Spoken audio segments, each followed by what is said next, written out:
ఎక్కడ కళాకారులు గౌరవించబడతారో సన్మానించబడతారో ఆ రాజ్యం సుభిక్షంగా ఉంటుంది, చల్లగా ఉంటుంది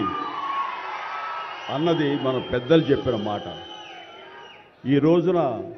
ఈ పౌర సన్మాన సభ చూస్తుంటే, ఇంతమంది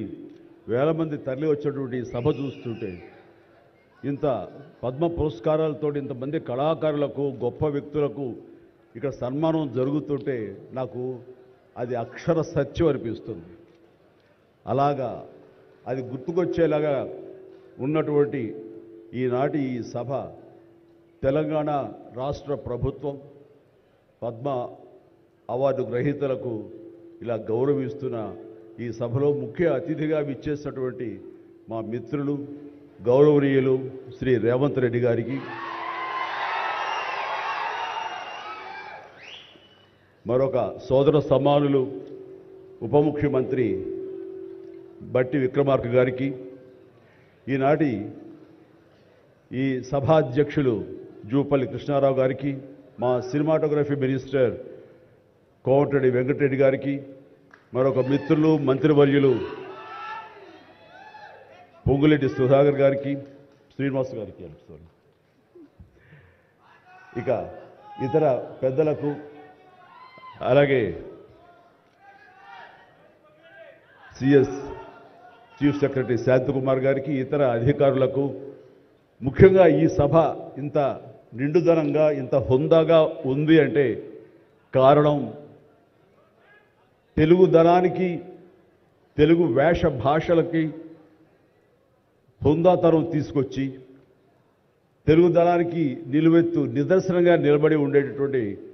గొప్పవారు, మేము ఆరాధించేవాళ్ళు మన మాజీ ఉపరాష్ట్రపతి శ్రీ వెంకయ్య నాయుడు గారికి, ఇక్కడ విచ్చేసేటువంటి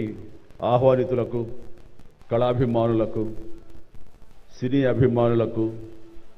నా అభిమానులకు అందరికీ హృదయపూర్వక నమస్కారాలు తెలియజేసుకుంటున్నాను.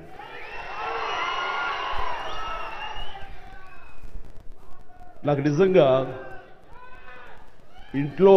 మా ఇంట్లో అడిగారు, పద్మ విభూషణ్ అవార్డు అనౌన్స్ చేయగానే చాలా ఆనందంగా, ఎంత ఆనందపడుతున్నారు ఏంటంటే, నిజంగా పద్మభూషణ్ అవార్డు వచ్చినప్పుడు నాకు ఉన్న ఆనందం అంతా ఇంత కాదు. కానీ ఇన్నేళ్ల తర్వాత ఇప్పుడు ఈ పద్మ విభూషణ్ అవార్డు వచ్చినప్పుడు నిజంగా అంత ఉత్సాహం లేదు. ఏదో వచ్చింది, సంతోషం, గౌరవంగా స్వీకరించాలి, ఎంత ప్రజాభిమానం అని అనుకుంటూ ఉన్నాను. కానీ ఆ తర్వాత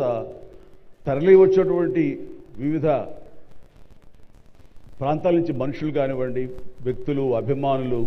సినిమా పరిశ్రమ నుంచి కానివ్వండి, రకరకాల అసోసియేషన్స్ కానివ్వండి, అలా ఎంతోమంది రాజకీయ ప్రబుద్ధులు కానివ్వండి, అందరూ గత వారం రోజులుగా ఎడతెరిపి లేకుండా వాళ్ళు ప్రశంసలు కురిపిస్తున్నారంటే